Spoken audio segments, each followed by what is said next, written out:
Pa nadam se da neće. On je imao pauzu od 4 mjeseca, 5 mjeseci kad imao operaciju u lipnju i na teren se vratio, to se ponovilo i neki slični su problemi. Ovaj put je zahvat bio isto tako koji prvi put, možda malo veći. Mi očekujemo da će on do ožujka biti spreman. Nadamo se, vjerujemo da će biti spreman do ožujka, će biti sa nama.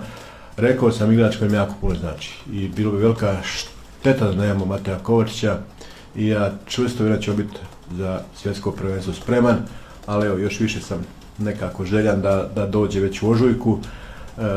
Teško mu je sigurno, igrač u najboljim godinama, pauzira,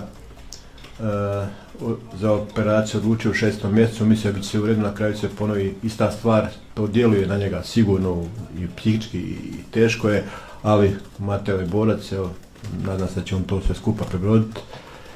Mi ćemo kao reprezentacija biti podrška kao uvijek i naravno da želimo da nas što prije priključi.